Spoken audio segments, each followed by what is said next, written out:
Hello, everybody, and welcome to the Penalty Loop Podcast, a podcast about biathlon by Jordan Gottschalk from Penalty Loop and a regular guest, RJ Weiss from Biathlon Analytics. Good evening, RJ. How you doing, man? I'm doing well. How are you?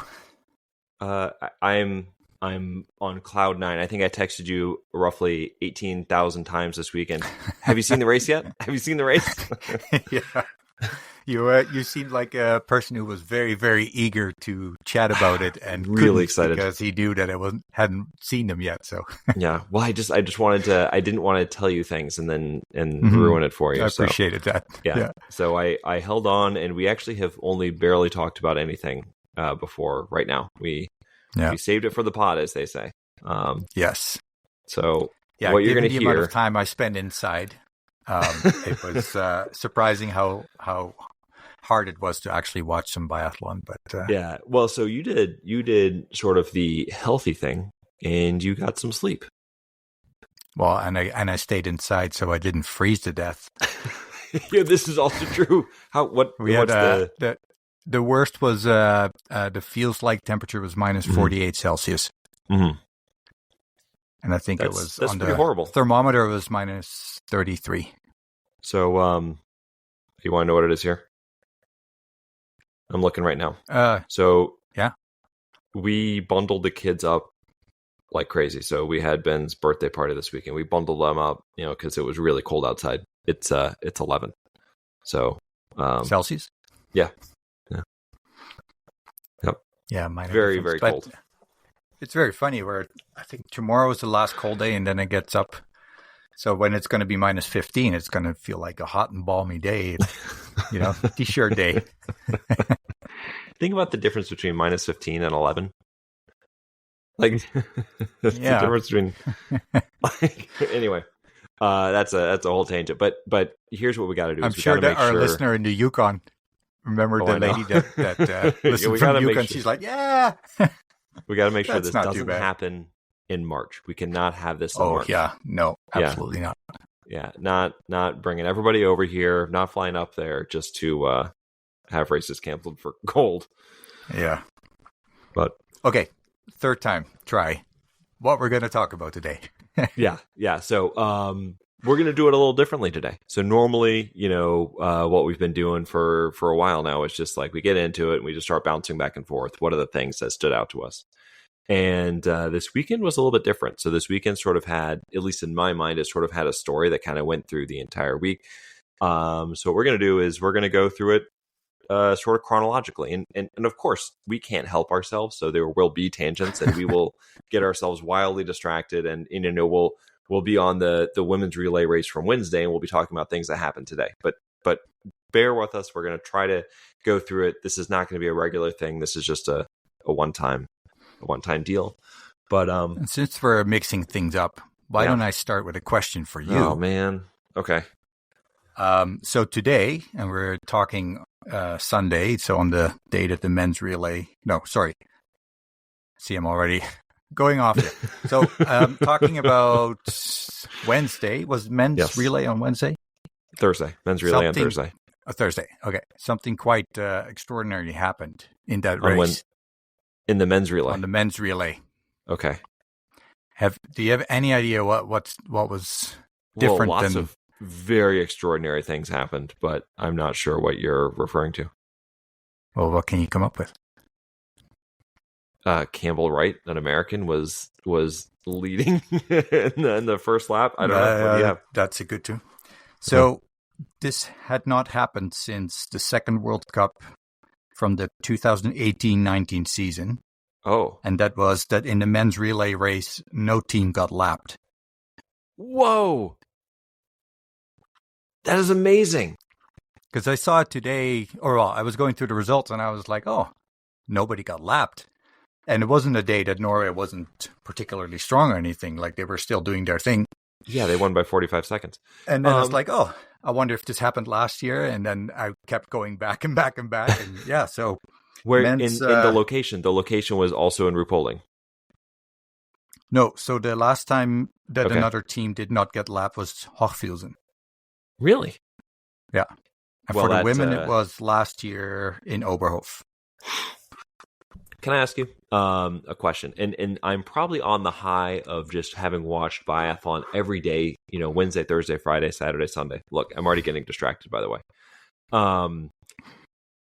And also because Oberhof looked so gross, and then Ruhpolding was gorgeous, right? There was picturesque, snow on the trees, and there was no major wind. The fans were just were beside themselves with excitement. There was just gorgeous sunny days.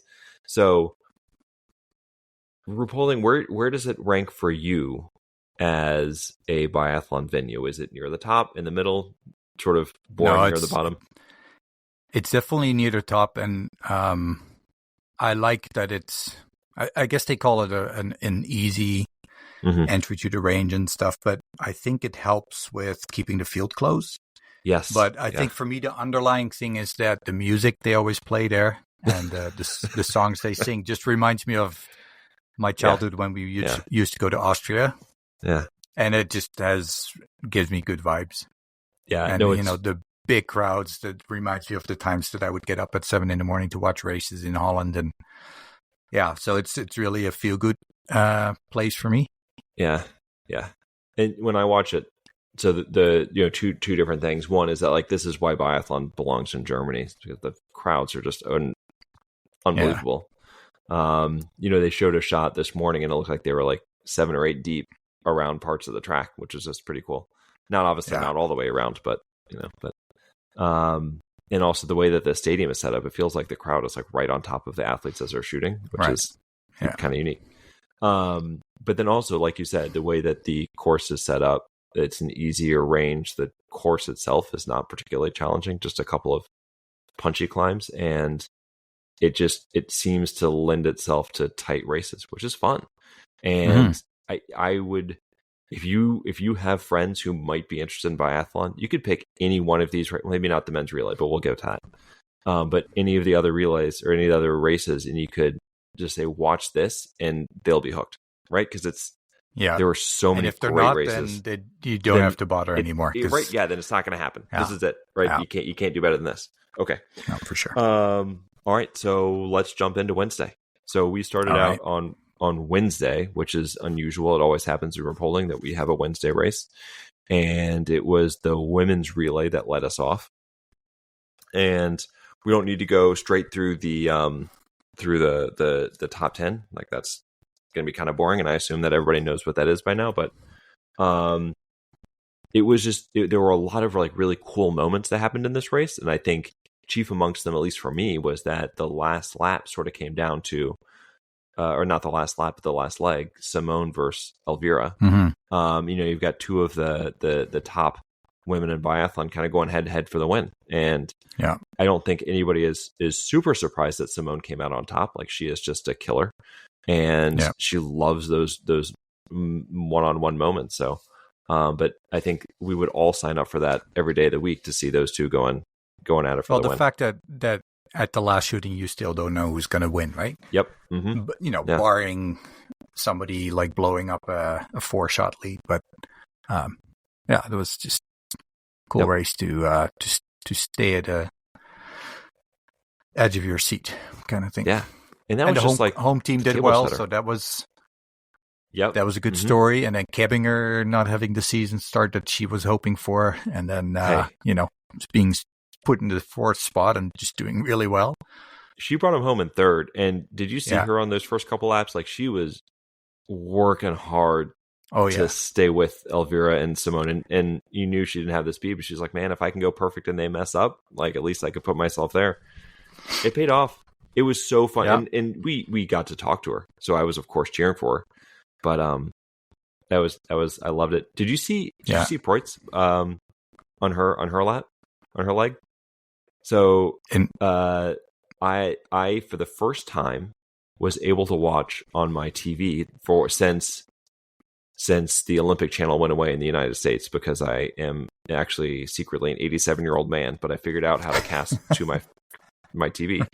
And so I was able to actually like see Preutz's expression on her face, like as she went in for that final shoot, and like it was like super confident. It was like really calm, and that's obviously just reading body language. It could, she probably looks that way every time, but it was like as she was settling into it, I was like, oh, she's making these, she's hitting these, and ends up putting Germany in the lead.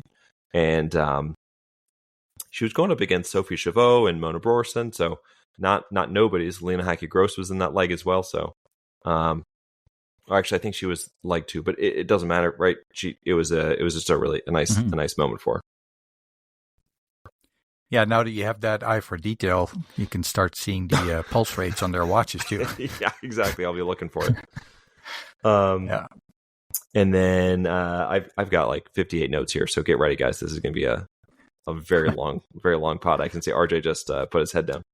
And the other main person that I thought had just like a phenomenal leg that really impressed me was Amy Baserga for Switzerland. And it wasn't like she was a world killer out there, but it was like really, the word that came to mind was like really professional. Like it was just like she went out there and just like really did her job and brought Switzerland home. And she's only really in her second year, and brought home Switzerland for 4th place. It is their 5th time in the Flowers in the last 2 seasons. So Switzerland really kind of becoming a regular there in the top 5, top 6. Yeah.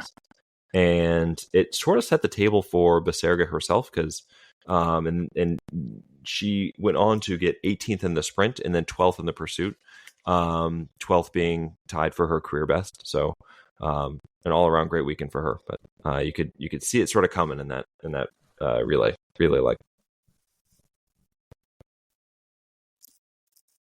And I would be remiss if we got out of this without mentioning Lisa Vittozzi, who had one of the most amazing shootings I've ever seen in my life.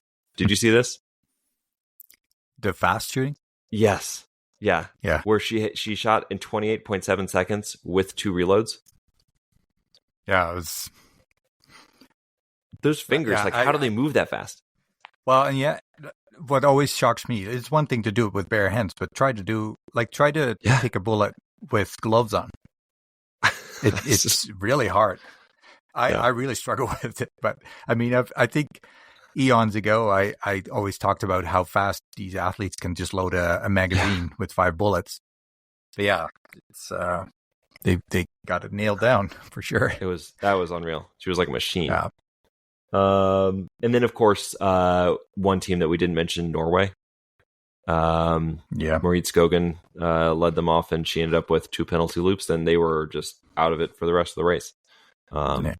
Which is hard. I mean, you don't want to get too down on her, and I think it happens to pretty much any athlete at some point.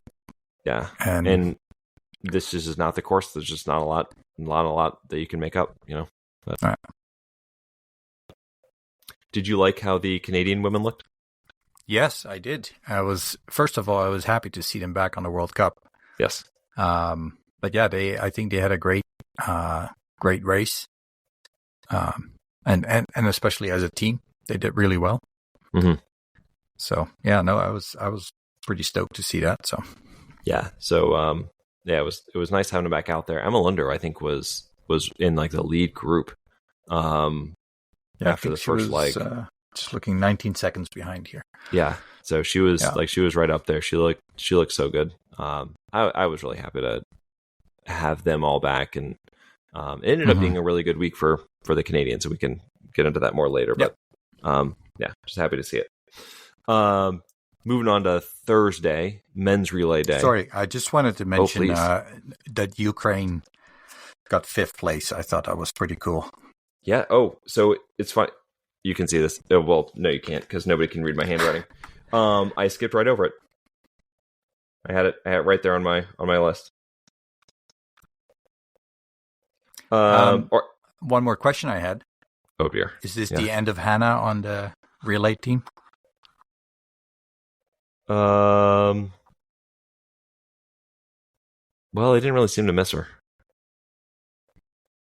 I think that Anna Magnuson has done well enough, and Mona Brorsson's in the best form of her career, so I think they don't really need her right now. And in fact, I would say she's more of a hindrance than anything else. So if I was the coach and I was picking the World Championship relay team, this is the 4 I would go with.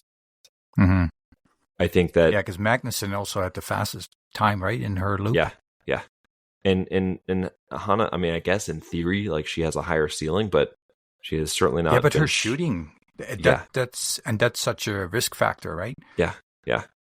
Like it's one thing if you're a bit slower, but like we saw with Hannah Kebinger, she was not the fastest skier that fifth loop, I guess. But some solid shooting still keeps you in contention, and that's what the last couple of races we've seen from Hannah is. She can just throw it all up in the air, right? But anyway. Yeah. No. I agree. Question for you: are these the three that we're going to see on the podium at World Championships, or is Norway going to be back up there? I definitely think Norway will be in it longer. Mm-hmm. I don't know if they're going to make the podium because, so these three, France, Sweden, Germany, and then I think Switzerland, Italy, Norway, I can all see get to the podium. Yeah.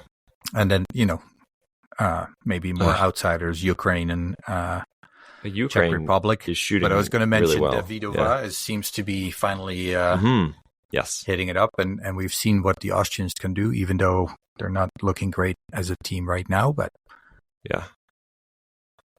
no, I would not be surprised if Norway's back on the podium. Yeah, I agree. Because it's also, I was looking at the second, third, and fourth loop, and the Norwegians aren't up there. But then it's like, well, if you have that far behind, you're a minute and a half still behind. Go all out if you're not Tandrevold? Because I'm sure she has only one button, and that's like full on, right? Yeah. She still had the third time in her loop. Yeah. No, I get. Yeah, if you're that far behind, you're like, do I drain my legs for the sprint, or do I just So, and being Norway, I don't know if you really care if you're 10th or 7th. Yeah, you just want to win, right? Yeah, that's tough. Yeah, 350, 316 back. Oof. But do you have Skogan in your team the next relay? No. Are you like, okay, this was your outlier, this was your worst case scenario, so you've had that now? Well, I say no, but Johansen was sick, so I guess it depends on how she comes back. Kirkaidi didn't really show a huge amount this week. Idalene has been awesome on the IBU Cup, and she's coming up for Antholt, so maybe, but that's a risk reward, I guess. Yeah. Because if she hits, she's fast. Yep. But big if. Well, she must be in a good mindset. Yeah. Honestly, I might go with her and say, you know what? Like, there's nobody that you're saying is for sure is like a sure thing in that fourth spot. So you might as well go with the one who's got the highest ceiling. I don't know. That's probably wrong, but that's why I don't get paid to make those decisions. You wouldn't do it for free? Oh, I would totally do it for free. Are you kidding?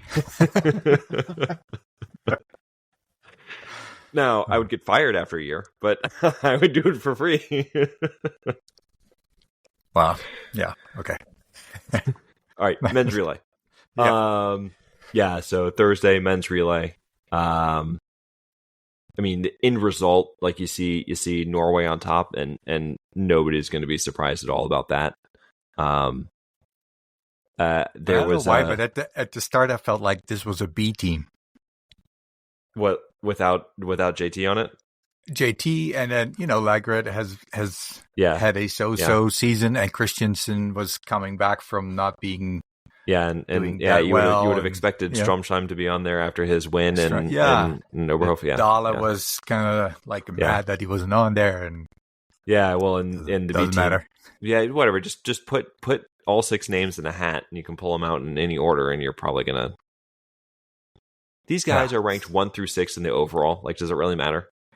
Well, and then they would probably have at least 2 or 3 more in the top 10 if they could, have more people on the World Cup. Oh, I know. Can I just tell you something that drove me crazy in this race? And this might be the thing that stuck with me the most.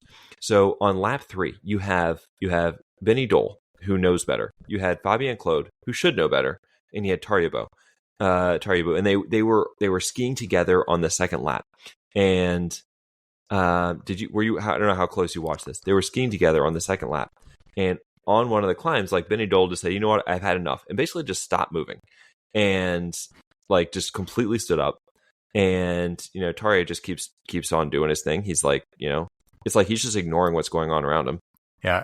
They get to the top, and then it was like somebody lit a fire, like literally lit a fire, or like a bee stung Fabien Claude in the butt, and he takes off like a maniac for like, I don't know, 20 meters, and like gaps Dole, and Dole, like comes back up. But it wasn't even like a normal surge. Like you've seen people put in like surges. He looked like he was really irked about something. And so these guys are just like screwing around, messing around on the second lap. Then they get under the range. And what happens? Tarje goes 5 for 5, while Benny Dole heads the penalty loop twice, and Fabien Claude had a penalty loop. And I was like, you dunderheads. Like, Norway doesn't just give away relays. You're right there. Why are you playing games? Tarje. Yes. Why are you playing games on lap 2 of leg 3? Right? Yeah. Even if it was lap 2 of leg 4, you still have another shooting and a whole nother lap to go. Like, what was that? Anyway, that's enough. But didn't bother you too much, I hope. No, it drove me crazy. Like, you guys don't. This opportunity doesn't come around all the time, and Benny Dole should know better. That's what killed me. Like, you got to know better than this. But anyway, in the end, I don't know. You got to try something, right? Yeah, it probably wasn't going to matter. Theoretically, if Germany wanted to have a chance at gold, they needed to come out first after the third skier. Yeah, no, of course they needed Tarje to miss, and then maybe that was what it was all about. But you're not going to get in his head. Like, he's just. Well, it fascinates me more and more to watch him. Yeah. First, how strong he still is, but he's just so like relaxed, and I don't know. I really enjoy watching him. Oh, me too. He's in second place in the overall still. I keep waiting for him to like have an off week, but nope, there he is. Oh man, he just keeps on. And you can't not think that he, like, I just envision him as, I'll just do one more year and see how it goes. And he's not that far behind his brother either, right? No, he is well within range of winning the overall this year. It's so crazy. Oh man, but yeah. So, okay, quick question in between. Yeah, let's do it. Since we're talking about veterans, so there's 2 veteran athletes from one nation who crawled into the top 30 after this weekend in the total score. 2 veteran athletes from where? From one nation, from the same nation. 2 veteran athletes from the same male nation. And a female. Male and female. Oh, sorry. And I'm supposed to name the nation or who they are? Well, if you want to impress me, then you can do both. And they're over 30? How old are they? I don't know exactly. Okay. I don't know, man. So they crawled into the top 30. So they were outside of the top 30 before, and now after the top 30. Okay. So one of them is Lucy Sharvodova from the Czech Republic. No. Okay, I don't know. We're talking Simonator and Lisa Hauser. No. They're both in 30th right now. Oh, Lisa. Lisa bumped up 6 places. I think she, for some reason, I think she got a little extra motivation. Yeah. Because one of her lifelong true supporters dumped her by the road. I did. So she just had a couple of bad results and is like, oh, I don't need you anymore. So one of the things I texted, we didn't talk about results or races. I told him that I'm officially moving on. I am 100% on the Tandrevold train. So yeah. Sorry, Lisa. You will always have a special place in my heart. I enjoyed our time together. It wasn't you, it was me. But we can still be friends. We can definitely still be friends. Absolutely. And if you go out, if you have good results, I will be cheering for you. Like, I always want good things for you, but I just need to do what's best for me right now. And that's moving on to a life with with Ingrid Landmark Tandrevold. Yeah, I think we're going to be very happy together. Thank you. By the way, so they my favorite thing that she does. Look, I'm in puppy love. My favorite thing that she does is the tongue out during the races, and she does it both before she starts and then also in the middle of races too. So, I think she does it pretty much anywhere. Yeah. So anyway, thank you for that. Yeah, you're welcome. Yeah, anytime. So I look, and this weekend I get to talk about Tandrevold a lot, so I'm happy. But Lisa Hauser did. She actually, it has been a rough year in all seriousness, and she did start to show a little bit of something this week. So I was happy to see it. Mm-hmm. So I told you all about my frustrations about Germany and France, but Germany still came in second because Navrat had that really awesome last leg. Mm-hmm. Yeah, even though Giacomel looked really strong. Giacomel, yes. Second, did you see he, this? Wasn't he like really far behind, and then all of a sudden he was still getting pretty close? He was, yeah. So, by the way, Hofer, by the way, also had a really strong leg and kind of set him up. Yeah. But yeah. So they started out like 15, 20 seconds back, and Giacomel was slowly pulling on time back, and Navrat just stayed away. But I was going to say this. Here's a trivia question for you. And maybe you already had this, but the last time that Italy finished on the podium in the men's relay in two consecutive relays. I know it's been a long time, if ever. Yeah. So it was interesting. It revealed to me a flaw in the IBU's data keeping. So the last time was in the 97-98 season, but the interesting thing is in the relays for that season, they only document the top three teams. So it looks like in the data that there were only three teams running. So it looks like they got third of three. Oh. I assume that there were more, but that's all that's listed, and I couldn't find the results anywhere else. So interesting. So that I thought that was curious.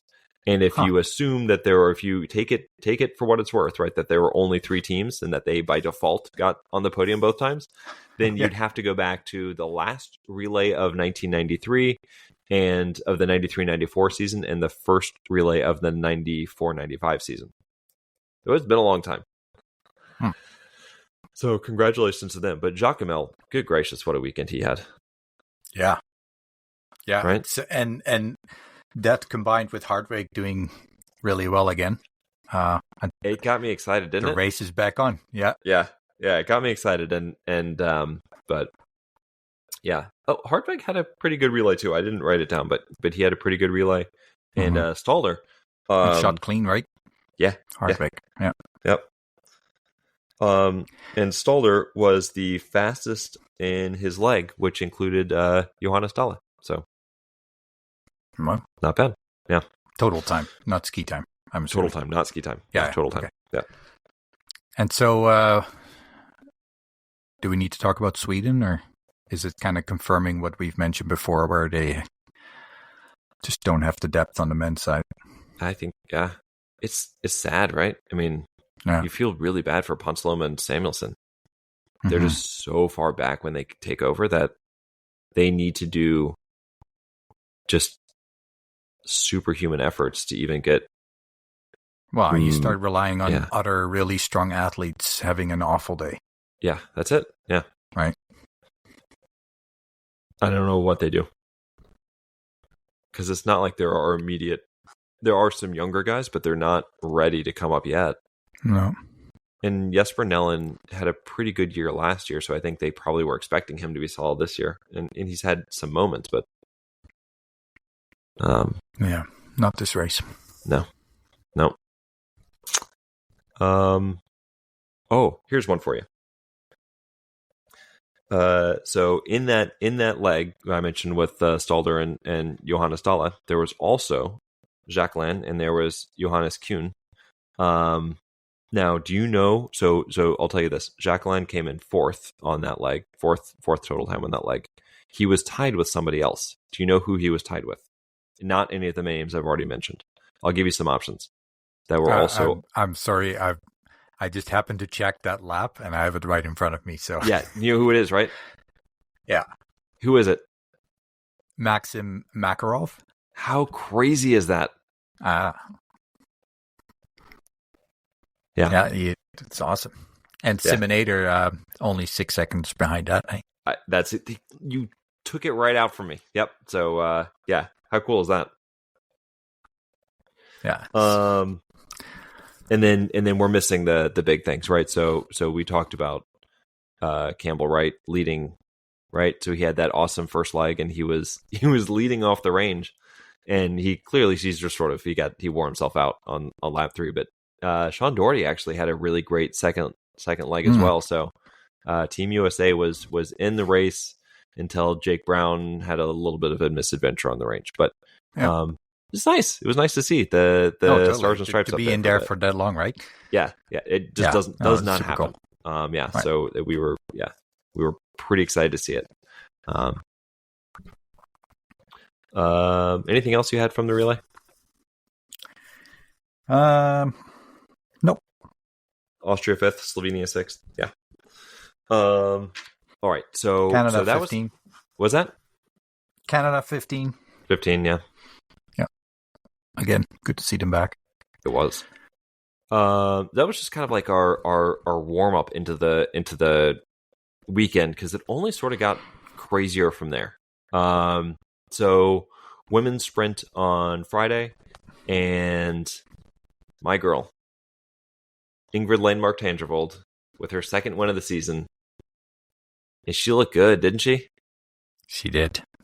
Yeah, she looked very confident, and well, given the fact that she, was almost 20 seconds ahead, it was right. Good example of how she was doing. So, yeah. So she was second fastest on the day, and that I think that's the best she's ever done. She's never been fastest on the day. So I don't think she'll be fastest anytime soon with Lampage. Not as long as Lampage is out there. No, because 12 seconds still. Yeah, I know. Yeah, hey, but wait, amongst normal, also had an amazing race, by the way, 14th for Lampage. She did. Yeah, she did actually. Pretty awesome, though. But hey, don't distract me. No, sorry. Yeah. So, but Tandrevold, right? So second fastest on the day. She was 10 for 10, and anytime she does 10 for 10, like, she's going to be right in the mix. But what I was really impressed with, like most of anything, was her standing shooting. She was it was like 24.3 seconds, and she is not a fast shooter. So that was really a good sign to me that she was feeling it. So I'm hopeful. But you know what? As spectacular as it is to see the rattling down in 20 seconds or whatever. Yeah, there's a time for that. But you don't think that was it?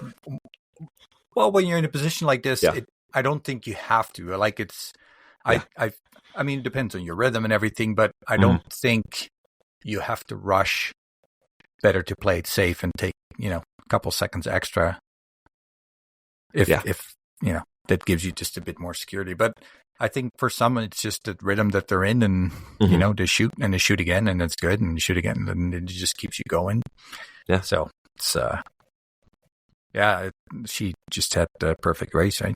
It was. I think it was the best race. And I don't say this to be hyperbolic. I think it was the best race she's ever run. It was as a just as a fan of biathlon in general, like, it's fun to see her coming into her own this year, right? And we've talked about it a lot, so I don't, no, keep going. No, and I was going to say, because her first win was the end of last year, but then it felt like most of the athletes had sort of not given up, but they felt like they weren't really giving it their all. Where here, obviously, everybody was still, Yeah, right. So yeah, it's like I said, talked about it a lot, but just watching her develop from being decidedly in the shadow of Eckhoff and Roysland to last year sort of starting to take the leadership role, but then Roysland coming back halfway through the season, and now like she is definitely number one on that team, and not only is she number one on that team, but she is looking like she is ready to compete to be number one overall, and yes. we'll get to that at the end of the pod, I think. But I will say yellow looks good on her. It does, right? It does. And we'll be seeing again soon. But we'll I do want to talk about that at the end. Okay. For me, Jean Monod stood out in the sense that she didn't stand out, but still got fourth. Right. Yeah. And I had a lot of fun watching Julia Tannheimer. Yes. Who made her debut. Yes. And I'm not sure if she started last, but she was 94, so she was pretty close. Pretty much at the end. Yeah. And at your first race to shoot clean, also with the pressure of, I know, like, it's one thing to have the crowd, but being 94th, there was hardly anybody in the range when she shot, so you know that everybody's watching you, and I don't think a lot of spectators had gone by then. They were waiting for her. Yeah, well, and to still shoot clean, that was so much fun to see. It was, and I know you've dived more into the IBU Cup and stuff, so maybe you knew of her, but it's not a name that I was very familiar with. But so she's definitely one of those ones with 18 years old, high expectations, just like Selena Grosjean, and immediately, like even during the race, the commentators started comparing her to Dahlmeier, and and it's like, guys, can we just let her run a race, right? Yeah, like, can we just just let can we wait until she's 23 before we get there? Like, I don't know, fair enough. But with her and Puff and Grosjean coming up, I think there's this really cool generation of German women, and really hoping that I mean, it could be a lot of fun in a few years, but that was pretty awesome young to ones see. in general. Well, I mean, young ones, but new faces that really do well. Like what's that French Richard, and there was another. Yeah. Well, she was 20th again, right? I mean, Océane Michelon, 21 years old. I missed her. 38 French girl. Mm-hmm. So I don't know. So, and also really good races by the Canadians. Nadia Moser, 23rd. Yes. Benita Pfeiffer, 32nd. Yes. Lunder, 35th. So I think there was one who didn't start, but tied a personal best for Nadia Moser. Mm-hmm. And it was a personal best for Benita Pfeiffer, but that didn't last very long. Right. Speaking of young ones, Sarah Anderson, Swedish woman, 16th place. So, and she was 4th Swede. Yeah, I know. 16th place in your 4th on your own team. But not a young one. Mona Brorsson, 33 years old, and got her second podium.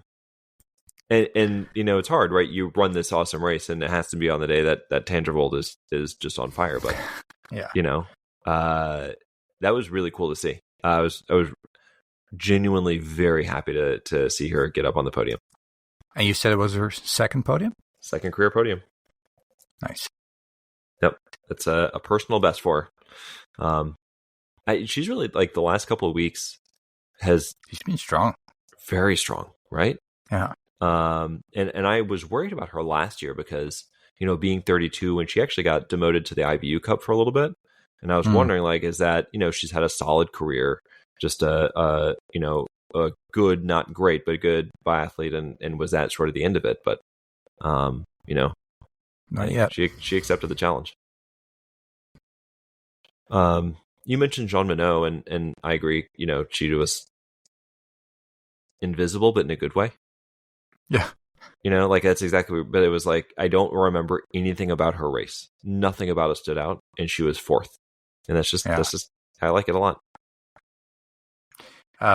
One person who also didn't show up much.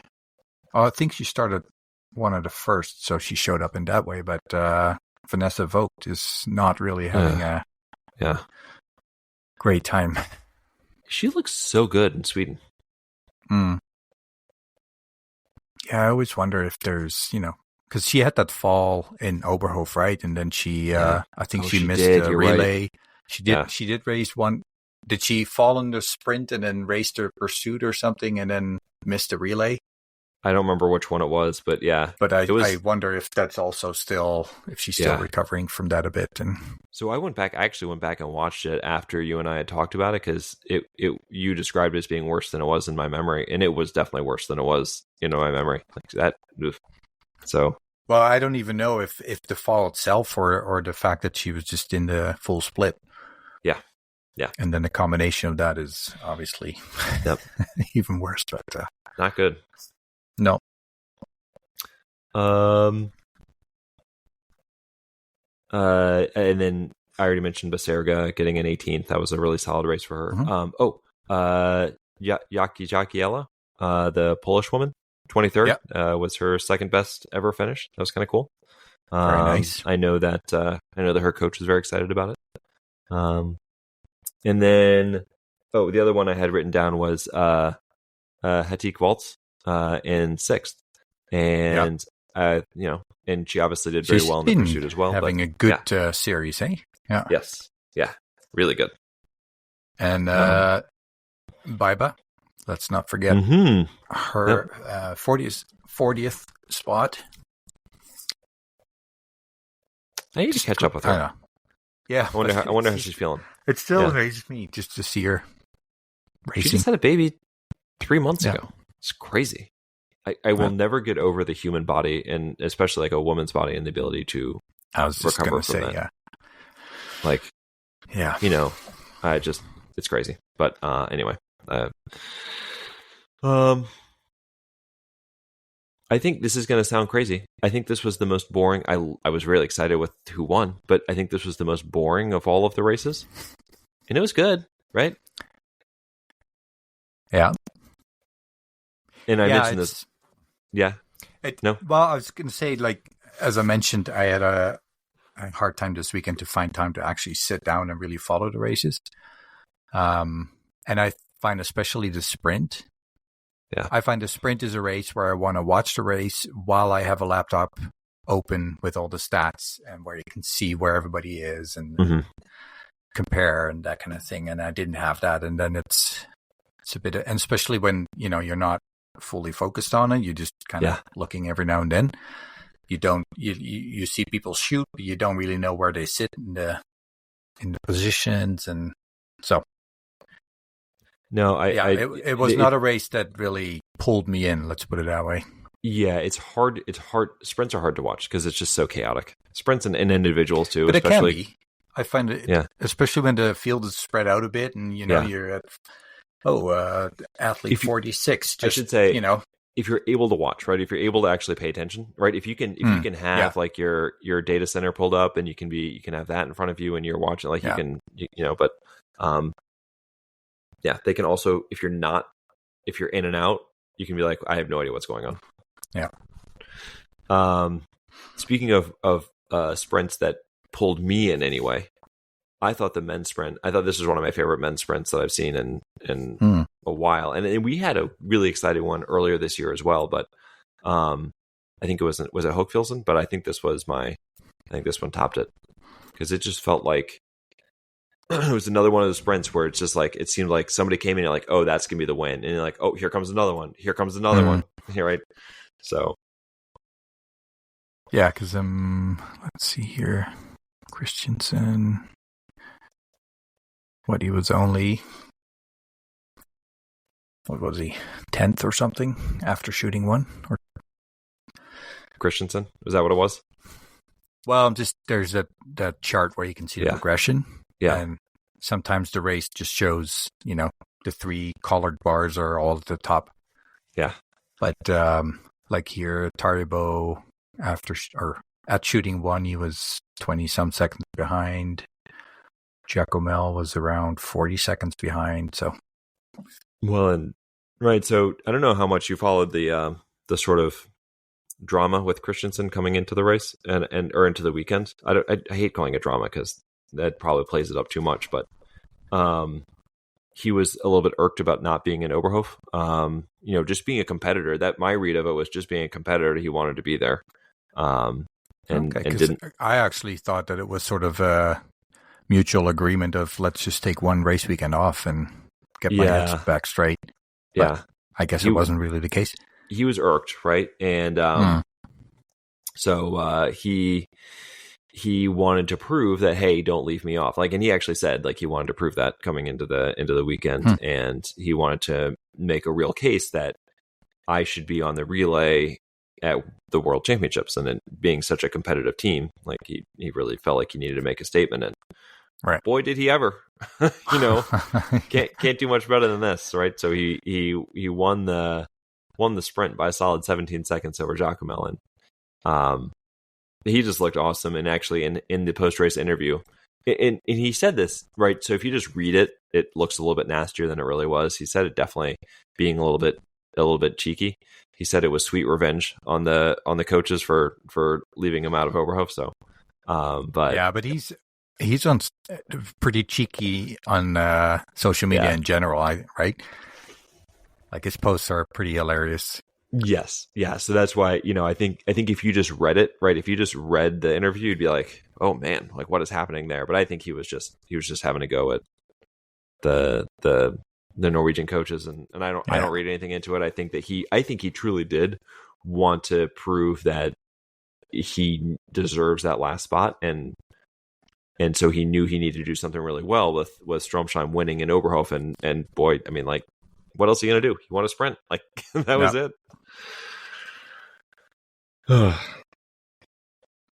Justus Strelo also had a really good race. Did he? Yes. I don't know if you remember last year, I had that dashboard that showed Siminator's streak of, I think, 114 shots in a row. But Justus Strelo was leading that dashboard on the prone shooting.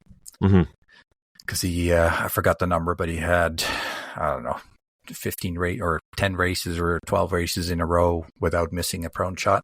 Then in Hochfilzen he missed, and then he had a couple races where he didn't hit all the targets. But now the last 4 races, so the 2 sprints and pursuits in Oberhof and Ruhpolding, he is 100% on prone again. So getting back to his usual, here we go. Streak. Yeah, he is. Yeah, so he's getting a little faster too. I think he's not that far away, because obviously he's just an amazing shooter. Not that far away from being able to do this on a regular basis. Yeah, and I think he's one of those athletes, like, he will never win it by pure skiing. Yeah. Right? But on days that others miss, he definitely has that potential of not missing.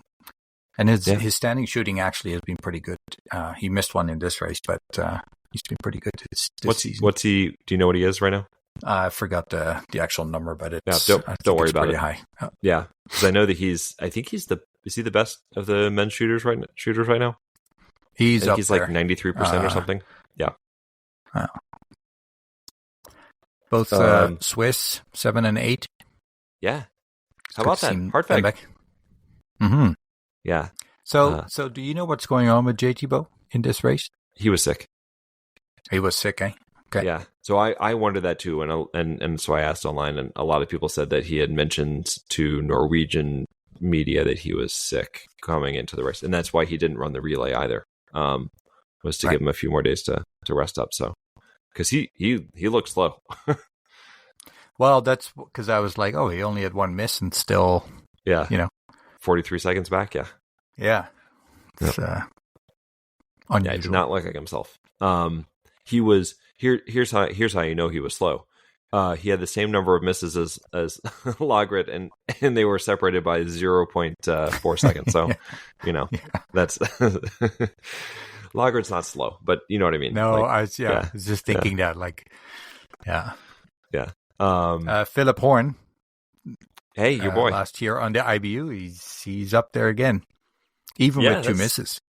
That's what I was going to say, is that he was the second highest guy with 2 misses. So he's making the most of his opportunity. Totally. Do we mention Giacomel already? So coming in second. Yep. He's going to get a win eventually. I think Jacquelin should be mentioned. Oh, should he? Yeah. I mean, he missed second spot by 4 seconds and third spot by 0.8 seconds.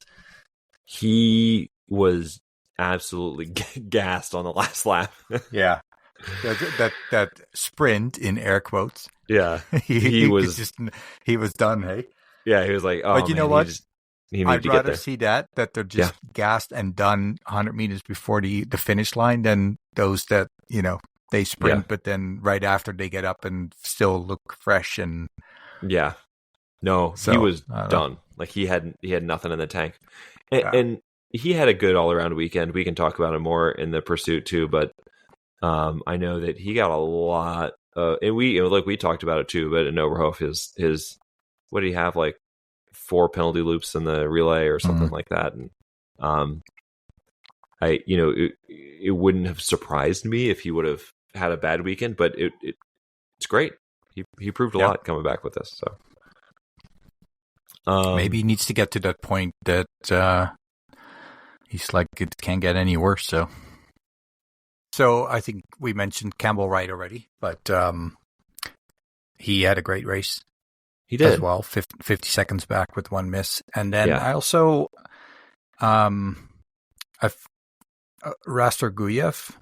Mm-hmm. Yeah, he's always in the top 15, top 20, and he's actually had a pretty strong season so far. Yeah, where is he overall? And his shooting is very good, and he's 35th. Yeah, or sorry, not 35th, 35 years old. Yeah, 20th overall. Yeah, 20th overall. Yeah, so he's definitely a bit of an under radar athlete, but what if he came away with a medal at Worlds? Yeah, who knows? Wouldn't be stunned, but yeah, it's just one of Australia close to that as well. So I mean, there's definitely some of the names that they pop in every now and then. The name Otto Invenius, I know it because it's quite a unique name, but 21st had a good race too. So I remember him. So do you remember this? He in Oslo last year, I got this picture of the wax techs running alongside him and just like absolutely screaming at him to cheering him on. Yeah. So and right. So obviously I've been keeping an eye on him since then, but this was his second best ever finish. So and his teammate Heikki Leitinen finished in 24th. This is his best race ever by far. Before this, his best finish was 47th. So, that's pretty good. One thing that I notice is when I look at, what is it? Top 30, pretty much. It's 0, 1, or 2, and then all of a sudden you see 25, 26. Yeah. Ponsaloma and Samuelson with 4 and 3 misses. Do you see their start bibs, right? 8 and 10? Mm-hmm. So Jesper Nellen was right in there as well. He was I think he was right in front of Ponsaloma or right behind Samuelson. So they had like 3 out of 4 guys going out. And Nellen, you will notice, is nowhere near the top because he had a bunch of misses as well. He had 3. And so they came through for their prone shooting. And you had Nellen have 2 misses. Then you had immediately after that, you had Ponsaloma have 4, and then Samuelson have 2. So it was like just an absolute train wreck of a prone shooting for the Swedes, excuse me. And you just wonder, do you recall, was there like a big gust of wind? Nothing. Yeah. Nothing. You're like, what happened in their zeroing? Because they were really off. Yeah, it's just, I had really good hopes for Samuelson. Right? Yeah. But it's just not working out. No. I don't know that team, the Swedish men, just continue to confound me because last year Ponsaloma had just had a really good year, and Samuelson at the beginning, like the first 3 weeks of the season, looked like he was as good as anybody. I don't know. You mentioned Campbell Wright, 12th. Was his best ever. I think that this is kind of what everybody was expecting of him. Probably, I mean, myself included, a little bit prematurely. But he had a rough fall. He had with some health issues, and he certainly looks like he is ready to roll now. That's pretty awesome, and he's still super young. So hopefully, this is just the start of a climb for him where he's gonna, keep showing up higher and higher on these lists. And one thing I did learn from our favorite announcers or yeah. commentators is that apparently he always had an American passport already, but I guess he just grew up in New Zealand, and that's why he skied there. Mom is American. One of his parents. I'm not sure. Yeah. But so that's one of the reasons why he switched teams. They're just, which is kind of funny, right? When they say, "Yeah, you went to the U.S. because they have more budget." Yeah. Even though we know what the situation is, but yeah, I know. If you would have shown up in, I don't know. I was going to say Norway, but he wouldn't want to go there because that'd be a terrible idea. No. Yeah. He'd probably be 30th in the Norwegian team. Well, maybe not that low, but yeah. And then our guy, Maxime Makarov, right? We talked about him a little bit earlier, but he had a career best 23rd in the men's sprint. That's probably the most time we spent talking about a sprint all season. Yeah. So, yeah. Anybody else? Moving on. Yeah. So then we got to the pursuits, and the pursuits today were just absolutely wild. I think like these were just a ton of fun. These are the ones where every 10 minutes you send me a text. Can I talk about this yet? Can I talk about it? It really was. Did you watch it? It was nuts. So, did you end up getting to watch them? I did watch both of them. Yes. Yeah. So and they were pretty darn exciting. Yeah. Yeah. So the women's pursuit, Tandrevold, she starts out and she, for the first couple laps, nothing spectacular. Is going on. She's sort of maintaining her solid Missed her lead very first shot of the third shooting. Oh, not Tandrevold, Vittozzi. Vittozzi, yeah. So Tandrevold, she's got the lead. She's out there and she's she's maintaining her lead through the prone shooting, and then she misses on the last shot of her third shooting. And I remarked about it at the time, and like you could see her barrel moving all over the place. The fact that she got 4 out of 5 down, I was stunned. She was a little shaky, but she got through it. And the look on her face, like when she missed it, like she just was like, because she knew, right, that she had just opened the door for everybody. And and then it got exciting because then they were, I mean, I thought Arne Clive and Vittozzi were right there with her. And so the three of them, they run the second lap, or the fourth lap, and they come to the shooting range. And really, I think Vittozzi was tagged on behind. Tandrevold had a tiny lead. Arne Clive came in first. Yeah, well, I was going to say is that Vittozzi sort of tagged on behind the entire time. I don't think she did a second of work on the entire lap, which was kind of smart. And Arne Clive came in first, Tandrevold, or excuse me, Vittozzi and Tandrevold, and went third. I assume that she did this because she's left-handed and just wanted to be facing away from them. I don't know. I don't know if that bothers them, to be honest. Yeah. So, but it was amazing. I mean, they're so used to always staring people in the face. I think it's actually, if I were a left-handed shoot, I would want to stare one of the competitors in the face because they're not used to it all the time. That's a good point. Yeah. Because that must be a bit weird when you're setting yourself up and then somebody's, they're not staring at you, but I don't know. Like Tandrevold sees that all the time. Yeah. Yeah. So, anyway, they all went 5 for 5. Did you see the Tandrevold's post-race interview? No. So she said that she saw all of her targets go down and she was like, yes!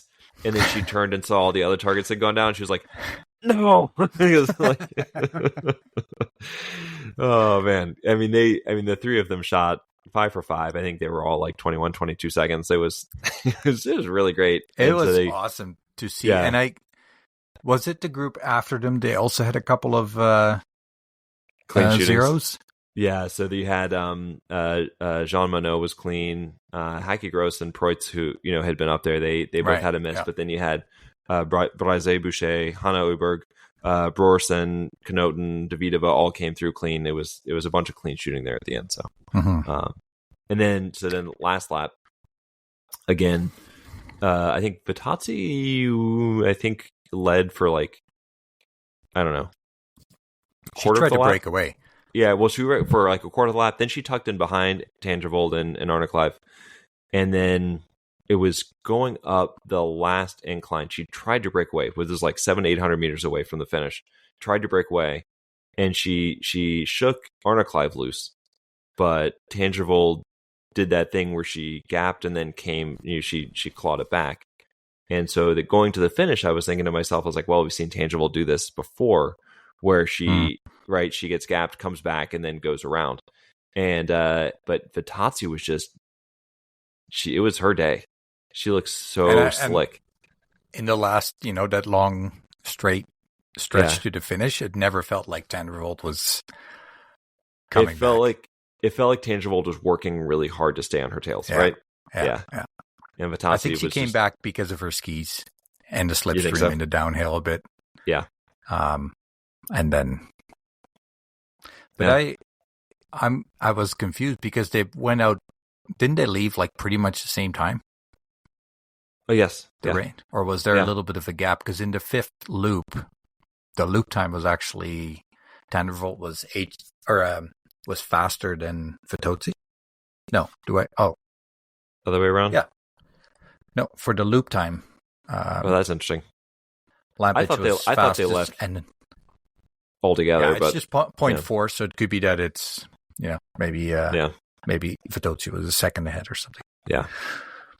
Who I always like to look at the isolated times, the actual race time. Did you see Davidova? I did. First, she had an awesome race. Yeah, I was so happy for her that finally clicked. And in the nick of time, right? So she showed a couple of signs earlier, right? And I think it was just last weekend, right, that she might be getting things going. But man, that was a huge race for her. Yeah. And Uni Arnekleif is she impresses me a lot too. She does, because she had a couple of races where for our expectations maybe she wasn't doing great, but she's and Vogt had a, I would say, 10th, 9th isolated time. Nice. Just a bit faster than Tandrevold. Where was Heike Gross in there? Because she came up 3, 4, 5th. Yeah, so fifth isolated time. She came up really well. I was impressed there. And you're Justine Préjat-Boucher, 4 misses, hey, and then still had the 7th time. She made a run, right? So Tandrevold's going to be in yellow to start on Anholtz, but Préjat-Boucher, she made a charge to try to cut down that, and she almost did it because I think the gap is only 6 points. Right? If she had moved up one more spot, and she ended up 2 seconds behind Preutz, so she almost kept the bib for another week. Yeah.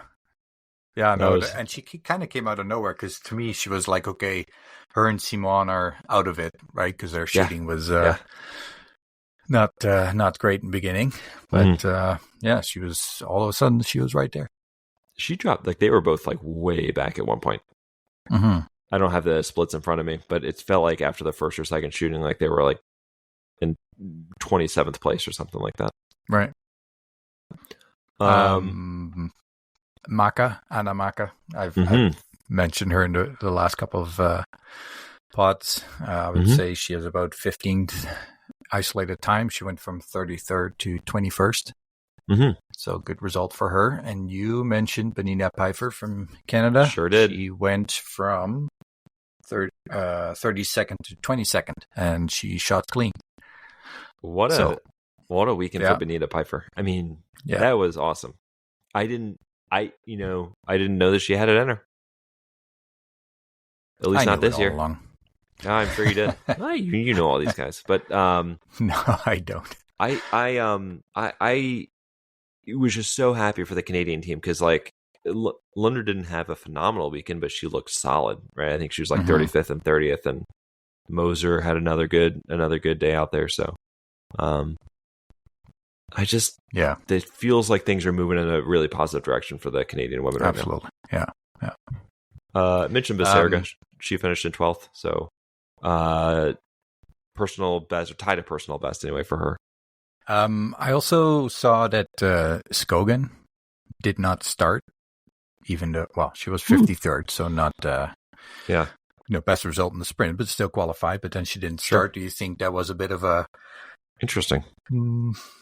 the lingering sickness that, was already not great for the relay, or do you think maybe it was more of a combination? I just need to take a rest. That's a good question. Yeah. I don't know.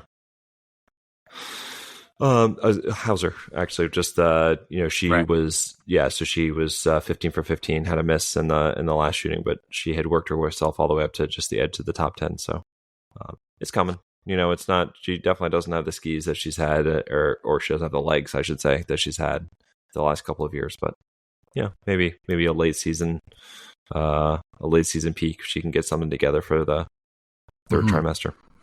It's probably the first time I've heard somebody say that somebody went 15 for 15 in the pursuit. We're looking for positives. Yeah. Vittozzi went 19 for 19. Okay? She did. She went 19 for 19. After the first one, she went 19 for 19. And then what do you think? I must say, like, how long has it been that you had a pursuit race where three athletes went into the final lap together? It's been a while. They basically could hold hands. Couldn't tell you. Yeah, I could. And they were that. So I went on my little rant about Dole and Claude and their silliness. This is the opportunity where if you want to play games, like, this is when you do it. Anyway, I still think it's a bad idea, but whatever. And Giacomel fourth again. Fourth and invisible, because we didn't mention her. We mentioned about 20 other women, but not her. Yeah. I kind of felt bad for her because there were stretches where she was just all by herself. Especially that last lap. Yeah. I think I mentioned this before. This is where I believe champions often are. When they're not winning, they're still kind of out of the picture and come in fourth or fifth. She was, that's impressive, right? So I'm impressed by her. I don't, I think she's going to be out of the overall race this year, but I think she's going to be in it in the future. Yeah. So you mentioned when was the last time you saw three together at the end of or in the last lap of a pursuit? What about five? Could I interest you in a five person final lap? Well, and throw on top of that the first person to cross the exit of the penalty loop, I guess. Yeah. For the last time in a race, almost skis over the guy. Did you see that? Yes. Where they were both had to avoid a collision. I think it was Dale and or was it JT Bow maybe? But it's like there was a lot of traffic going in and out of the no kidding. Yeah. Oh man. So what'd you think? Was this fun? It was really boring until the third shooting. And then it got wild. You never hope for a guy to miss, but in this case, it's like, okay, now the things are getting interesting. I know, and I remember I said something at one point, and I was like, I don't want anything bad to happen to Dale or Christiansen or Tariabo, but it would be nice. It would be interesting. Yeah, because it had that feel, right? About halfway through, it just had a feel of like, all right, these three guys. I mean, this will be the podium, and it's just who comes out on top, right? That is not what happened. I don't know. Christiansen could have done pretty much anything but have two penalty loops, right? Or I mean, I guess more, but he could have gone perfect or missed one, and I would have been like, yeah, that makes perfect sense. I did not see two misses coming, but that sure made it thrilling. And that final spurt by Dale. Oh my God, he killed him. Like not even a chance. No. See you later. No. Yeah, it was like he went and nobody had it. Right? Nobody was hanging in there. Christiansen, he and JT Bow, they tried a little bit, but it wasn't going to happen. And Dale, so he went around the same place that Vittozzi went when she couldn't quite shake Tandrevold. Dale got such a big lead that he could celebrate down the final stretch. Like, he was turned around, he was looking at the crowd, right? Yeah. And it was nobody was near him. Looking at the isolated. Yeah. JT Bow still the fastest. Yeah. I was going to say, this is going to sound silly because of course he's impressive, but I was really impressed today because he, for most of the race, was kind of stuck in that sort of like, I guess he's sort of still in the race, but doesn't really look like he's got the skis. Well, I guess if he goes 5 for 5, but then he did. Like, he was the first guy to come up, and him and Dale, right? They went 5 for 5 and came off of the range. And I was like, oh shit! Here he goes. Excuse me, but like, where did that come from? Because he just didn't look like JT Bow the entire race, and then he did. Well, I thought the third shooting, first standing shooting, he looked like himself until the last shot. You could see the rhythm, and then all after the fourth, he seemed to hesitate a bit, and then that's the one he missed. Because otherwise, I think he would have won it, right? Well, you never know what would have happened in fourth shooting. Ponsaloma second, isolated, and Samuelson fourth, and we mentioned Rastorguyev in fifth. Nice race. But how about Jakob Fuck, third, isolated time of the day?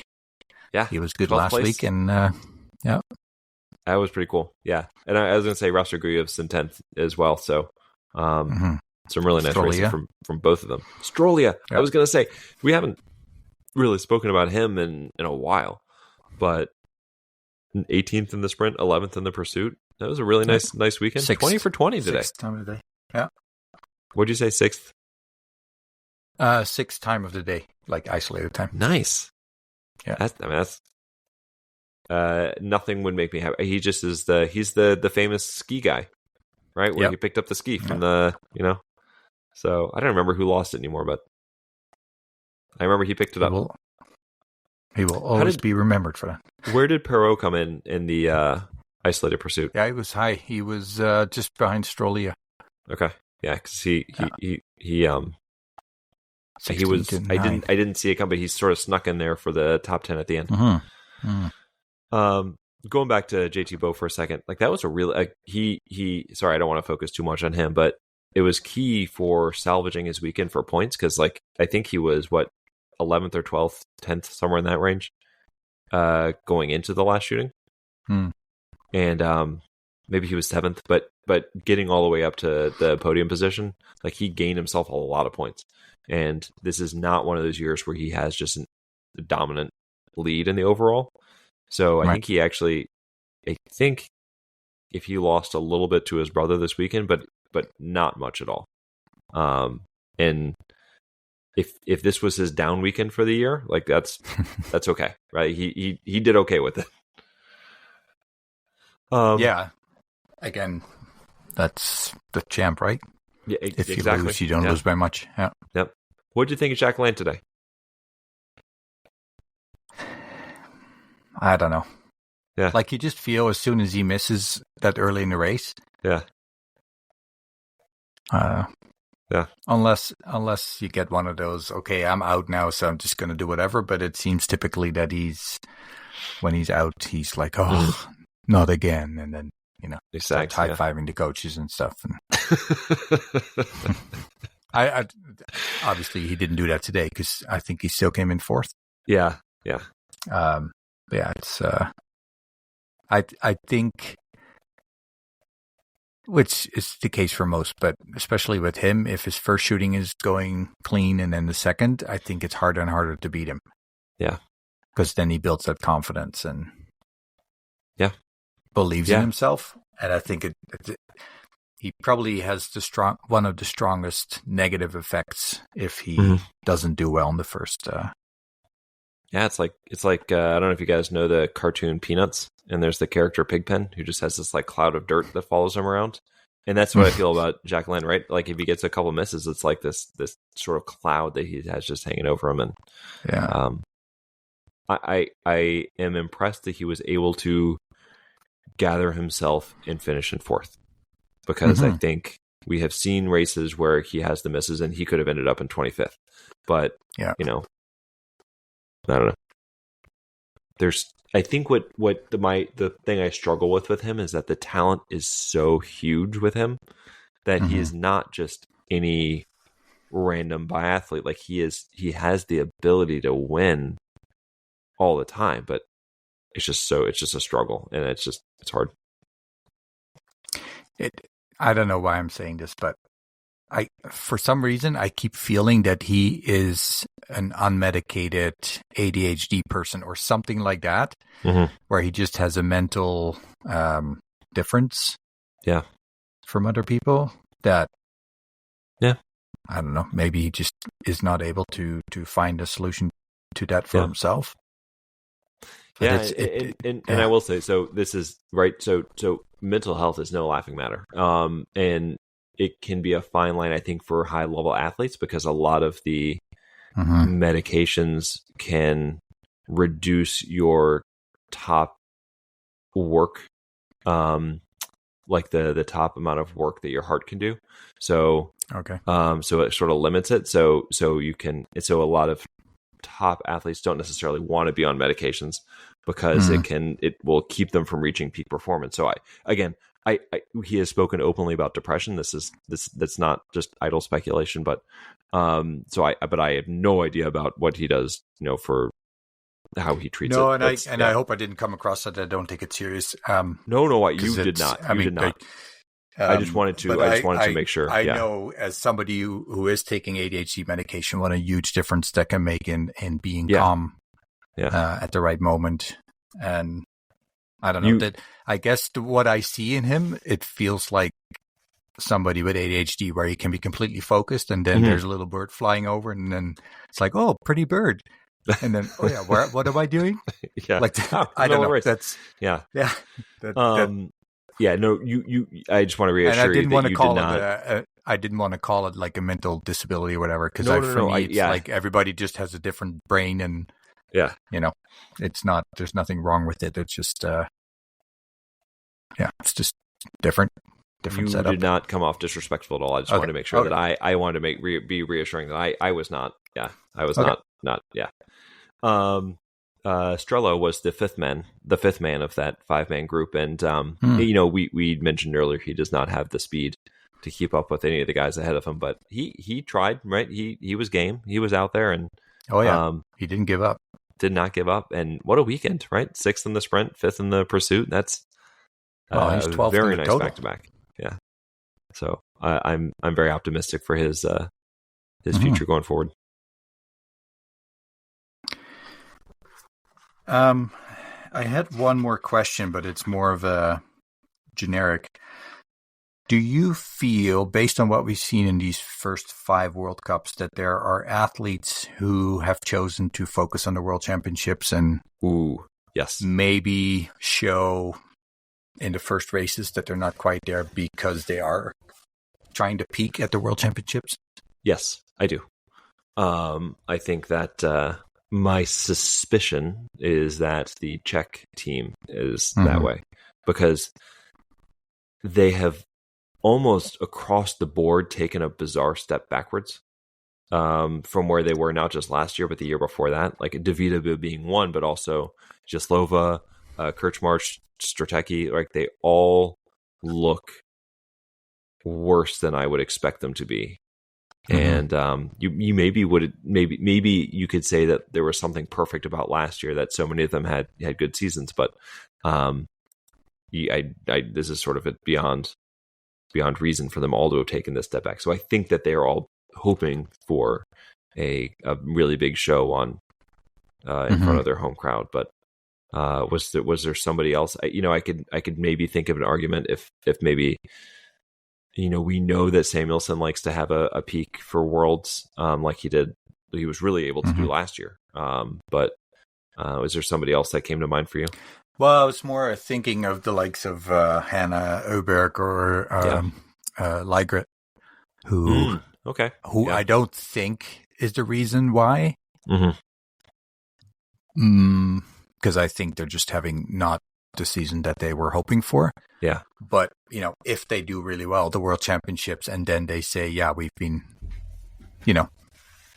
we chose to go in that direction. It would explain a lot, but I don't know. I thought maybe with Lisa Hauser as well. Yep. That's where I was going to go next too. Yeah. But I do think like a Davidova, that maybe that is why she just And wasn't. Like shooting is one thing, but the skiing, right? That's if she is, then it looks like she's got things moving in a good direction for that peak. Mm-hmm. But so next weekend we have Antholz, and then there's a week off, and then the World Championships. All right? Correct. Yep. Yeah. Okay. So still almost a month. Yeah.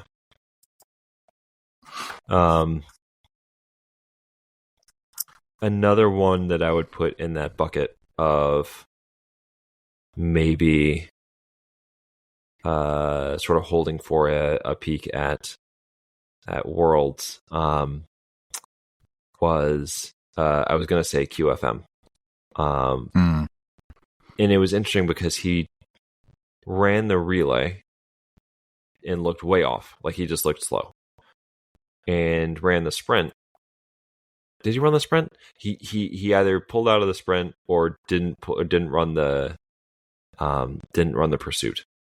And I just wanted to mark that down. Yeah, he did not run he finished 33rd in the sprint, didn't run the pursuit. And so I don't know if this is just a weird season for him. If 2 years ago was just be health, right? Was it 2 years ago was a once in a lifetime? Yeah. So, but he's down to 17th in the overall. So if he's gonna quote unquote salvage the year, it's got to be at Worlds. Because for him, I think that's what it's got to be about. Well, I remember the last time the only time in memory that the Norwegians didn't win the relay was at the World Championships last year. Right? That's true. Yeah. But it was bizarro conditions, right? Well, yeah. But still. So if you think they're going try to give the French some hope. Yeah. Yeah. Or any other team. What a shock that would be. Say the Germans won. Oh man. Check. Hey, they were awesome last year at Worlds in the relay. Until the very end. But anything else that stood out? So this is not from the World Cup, but down on the IBU Cup. I mentioned her before, but Anna Andexer, Andexer. So she has had just a really solid year. She started out on the juniors. I didn't even plan on mentioning her, so you're going to hear me typing because I'm pulling up her real biathlon because I just want to get her numbers right. She is she's one of the Anna Austrians because it's her and Gondler and Juppe. And she is 20 years old. So she had last weekend she was 20th, second, and then this week she started out 4th in the sprint and then 12th in the mass 60. So, and she had 3 or 4 wins on the juniors before moving up to the IBU Cup. So is this the Austrian you were talking about earlier? Yes. That almost wins everything. Yeah. And then I mentioned Ida Lean. She is also, putting together some nice performances on the IBU Cup. So, it's been a rough couple of years for her. I'm hopeful that we are going to see her on the World Cup next week. She is announced for Antholz. Nice. Yeah. So good for her. One thing I would have loved to see. I don't know if Eckhoff is at every World Cup for the NRK, the Norwegian TV, but I would have loved to see her and Tandrevold. I don't know if the friendship is completely back to where it was, or if there's still a bit of a crack that will never be fixed again. But it sounds like they're doing pretty well. Yeah. I wanted to ask you before we go. So, just quick overview of the overall standings because they're much tighter this year than they have been in a long time. And I shouldn't say a long time. I guess the Lagrad and JT Bow had a really good race a couple years ago. But on the men's side, Tandrevold, at the women's side, Tandrevold, 666 points. Brazé Boucher is 657 points. So she is just 9 points back. Lisa Vittozzi is in 606 points. So she's 60 points back. And then you go Elvira, 541. Ports 505, Simone 497, and how far down the list do you think you go to find somebody who is out of the running, just can't do it?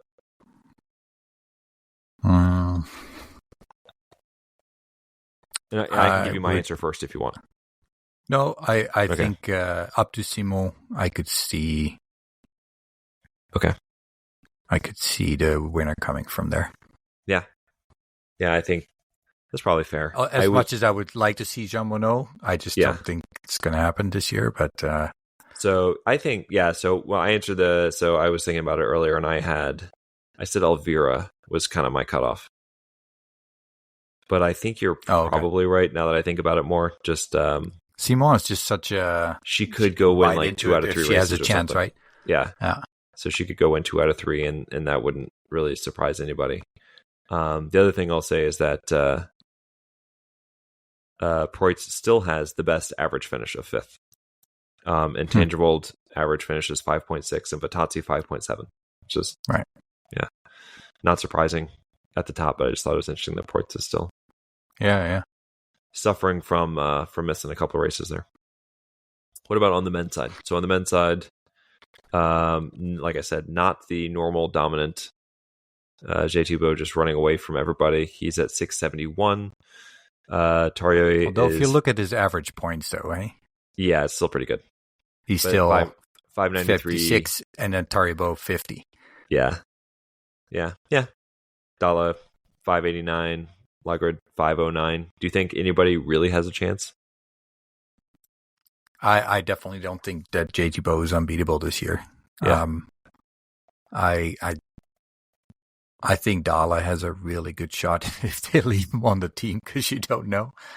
Yeah. But I don't know. He just, the way he beats him in skiing is really impresses me. But it is.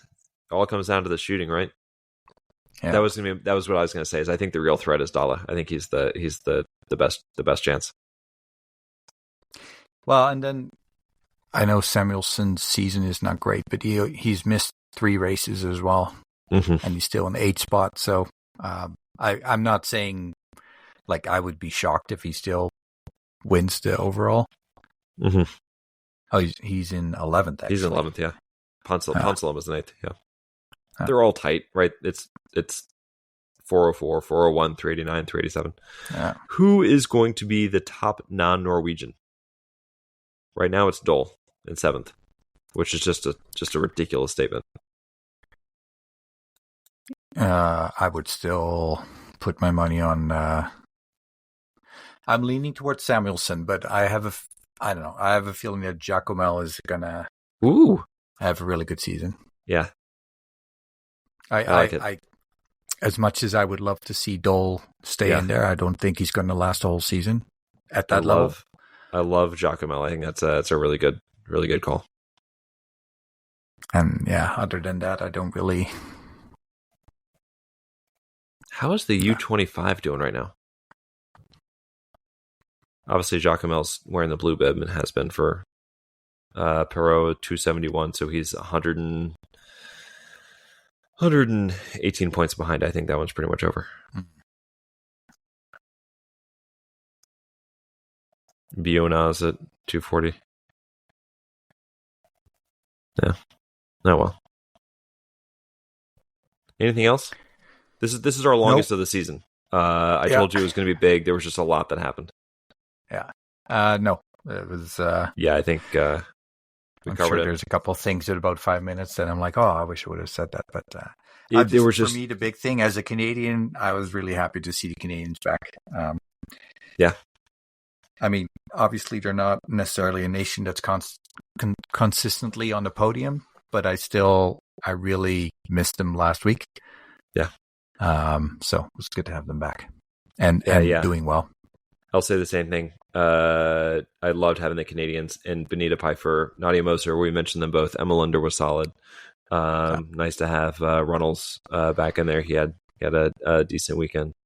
I really enjoyed seeing Campbell Wright come out and sort of this felt like his real debut is in the American uniform. Right. So yeah, and maybe the Canadians are aiming for the World Championships. That's a good call. Or are they aiming for a peak in Camera? Oh. Well, maybe they're just aiming for a peak later in the season. Let's go that way. Put it that way. Yeah. That would be interesting. So it will just keep going up. The best thing about this tight overall race, it stays like this. They all got to come to North America. Exactly. Yeah, they all got to show up. Nobody's running away with it. So nope. So yeah, I'll start reaching out to Tandrevold, see if we can set something up for you. Yeah, we might get it. We might get her on the books in about 7 years. I think she's a little busy. Yeah. Our best chance is to ambush her in Canmore. I'm not sure how well that would go, but no, I don't mean ambush her. Like I didn't mean like pop out behind a building. It could be like a one of a lifetime, because after that we'll be in jail. Jail. No, I meant like in the post race media area, like to pop up and ask a question. I still have the idea that that's an opportunity that we cannot step away from. I think we have to do it, right? We'll get our press card and stuff. I think we also have access to that. So. Yeah. Because seriously, I don't, because I feel much more comfortable doing it in Canmore than I would like in like if I suddenly showed up in Ruhpolding, like there's no way on earth I'm standing up and asking a question. I think you'd be fine anywhere. I probably would, but still, I'd feel a little slightly more uncomfortable about it. All right. This is we're over an hour and a half. If you guys are listening to us at this point, kudos to you. Yeah, and thank you very much for listening. No, seriously, yeah. This was an awesome weekend. The favorite resort for the majority of athletes and coaches. Yeah. Did you see what we're starting with? Well, we talked about that last week, right? Short individual. I never knew that they even planned. Nope. I thought it was always a backup for, there's not enough snow for an individual. Let's do a short one. But short individual, the men go on Thursday, women on Friday, mixed relays on Saturday, and mass starts on Sunday. And then we have a bit of a break. So this season's flying by. I'm loving it. The real. Yeah. But and I'm super excited for how it's going to end, but I don't want it to be over. Yeah. All right. This was a lot of fun. Have a good one. Yeah. You too. Take care.